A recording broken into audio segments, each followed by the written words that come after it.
As the public finally becomes outraged over the NSA's illegal spying, members of government and the corporate media wage an information war to misdirect that anger to issues of less importance.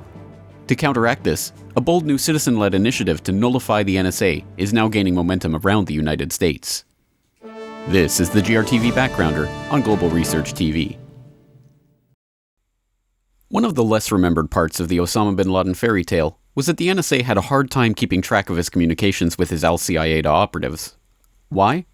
Because, as General Michael Hayden told CBS News back in early 2001, bin Laden used standard encryption and off-the-shelf American telecommunication products. In the wake of the attacks, Osama bin Laden has emerged as the prime suspect. Bin Laden has long been one of NSA's main targets, but Hayden says he's a hard man to keep track of because he has access to the latest and best communications equipment made right here in the U.S. and available to anyone who can afford it. Can't comment specifically on who's doing what, but I can say that people who would do harm to us are using encrypted products and services. But I think people have a hard time understanding why, if during the Cold War you could stay either even or a step ahead of the big bad Soviet Union with all of its might, why you can't stay a step ahead of Osama bin Laden. Several reasons. One is the Soviet Union, for its telecommunications, had to rely on those things the Soviet Union built.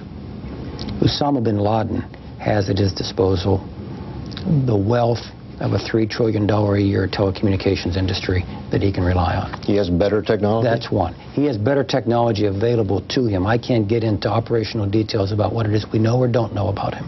Requires more on your part, and you're behind the curve.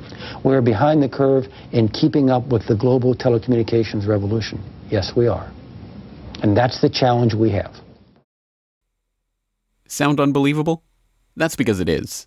As they go on to admit in that very same report, they were tracking bin Laden's satellite phone after all, and as James Bamford and others have described it in exhaustive detail, the NSA was monitoring al-Qaeda's communications hub in Yemen for years prior to 9/11, and purposefully withholding most of that information from the CIA bin Laden unit.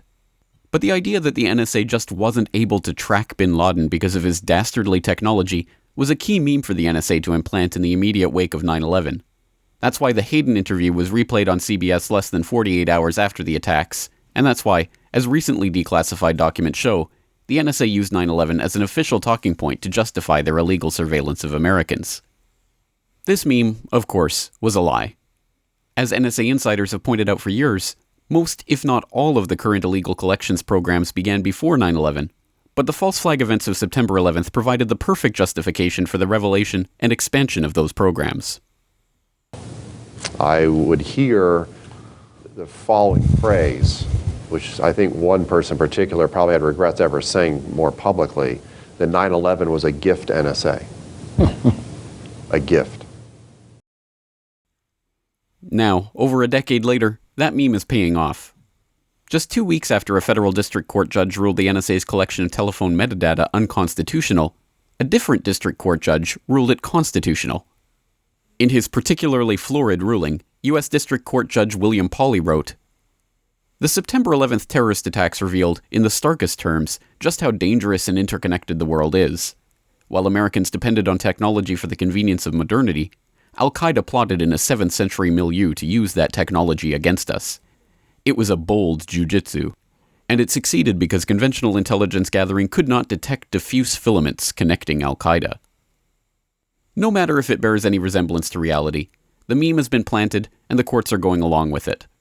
It is now official lore that the NSA needs to spy on everyone's phone metadata to prevent the next 9/11 from taking place. Of course, that's not the only lie in this story. The even bigger lie that is being propounded now is that the national conversation and the court cases are still revolving around the false notion that NSA phone spying is somehow limited to metadata, as if all the NSA is collecting are lists of phone numbers and call durations. We have suspected for years that phone calls were being recorded and stored wholesale, but that was actually confirmed by Tim Clemente, a former FBI counterterrorism agent who casually let it slip on Aaron Burnett's CNN program in May that U.S. intelligence agencies have access to complete phone conversations whenever they want in the name of national security. Now, obviously, it was a voicemail. They could try to get the phone companies to give that up at this point. But if it's not a voicemail, it's just a conversation. There's no way they actually can find out what happened, right? Unless she tells them. No, there is a way. We certainly have ways in national security investigations to find out exactly what was said in that conversation.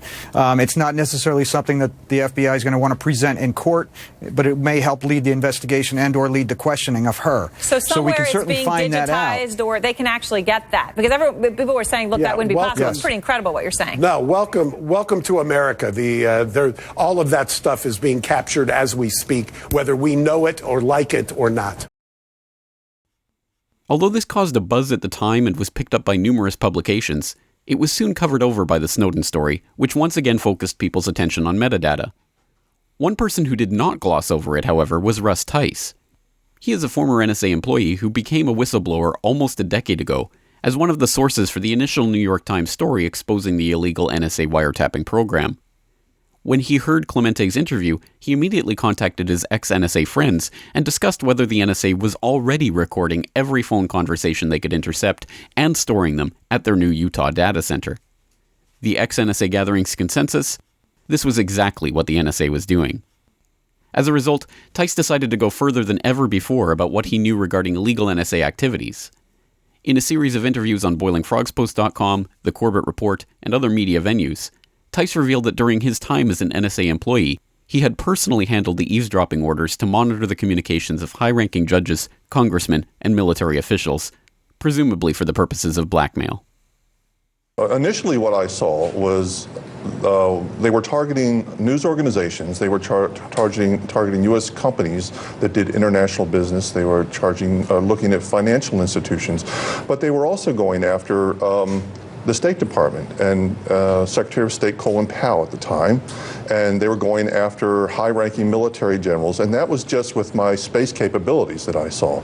Now later, when I got together with colleagues and we started to put together the terrestrial side, that's the side that is being done with all those nodes all over the country with the fiber optics and that sort of thing, then we found out that it got much worse because, and this was just the phone that we were looking at, but it was also being done at the email level, but that wasn't the information I was getting. The information I was seeing were phone numbers that were being plugged into a system that was going after people's phone numbers and associated numbers, and a lot of numbers I wasn't even sure, but they went after law firms and lawyers. They went after more generals. General Petraeus was one of the guys. It seemed like right about that 3-star level was they were going after admirals and generals. They went after the Supreme Court, of which I held Judge Alito's paperwork in my hand, numbers associated with Judge Alito that someone had put into the system that NSA used to spy on Judge Alito. And let's just break this down a little bit, because these are explosive allegations right now that I have not heard anyone talk about before, that there are actually orders that you personally saw in your hands to wiretap Judge Alito, high-ranking intelligence officers, David Petraeus, Barack Obama. Wannabe Senator Barack Obama. At that time, he wasn't even a senator. He had won his primary in Illinois, and I think maybe the catalyst, and I'm not sure, was the fact that he had just done a big speech at the Democratic convention. Now, I was at that time a lifelong Republican. I didn't even watch the Democratic convention. So at the time, the significance of it really didn't hit me until later. I mean, I did look up, well, who's this guy, Barack Obama? Well, okay, he made a speech, blah, blah, blah. But then, of course, later, things, started to, come into play that this is our future president of the United States. And once again, these shocking revelations are being spun away into theory and hearsay. This time it's Senator Bernie Sanders lobbing the softball at the NSA as he sends them a letter politely asking whether the NSA is spying on Congress. Senator Sanders did not ask about the wiretapping of communications that Tice has already exposed, however, but merely whether or not the NSA metadata spying extends to members of Congress. Once again, the real scandal is papered over by milquetoast non-confrontation by the bought and paid for Congress that have been perfectly content to let this happen for years now. The entire NSA fiasco is stage-managed theatrics from start to finish, a carefully choreographed stage show with full cooperation from the corporate media that is only too willing to play along and misdirect the national conversation to areas of little or no importance. Meanwhile, in reality, The only question worth discussing is how to abolish the NSA entirely. Since this is not a question that is on the table politically, it is up to the public to find alternative ways of shutting down the NSA. Luckily, there is at least one innovative project happening that proposes to do just that. Fact. The new NSA data center in Utah requires 1.7 million gallons of water every single day to operate. Billions of Fourth Amendment violations need massive computers and the water to cool them. That water is being supplied by the state of Utah. Fact. There's absolutely nothing in the Constitution which requires your state to help the feds violate your rights. Our message to Utah: turn it off. Well, in the broadest sense, the Off Now campaign is a state and local initiative to push back against NSA spying. We do not have any faith in Congress or the president or the federal courts to actually do anything to rein in the NSA spy machine. They may pretend like they do. They may pass some bills, but they're not really going to do anything that's going to be of any use. So we've decided we need to take a different approach. We want to harness the power of our state and local governments to create obstructions and make it as difficult as we can for the NSA to continue this unconstitutional and immoral spying on virtually everybody in the world. And so one of the main aspects of the campaign, probably the central aspect right now, is the Fourth Amendment Protection Act. And it's a piece of legislation that we are introducing at the state level. And essentially it does four things. I'll run through them really quick in a bullet-pointed way to make things easy to understand. The first thing it does is it denies material support from the state to the NSA.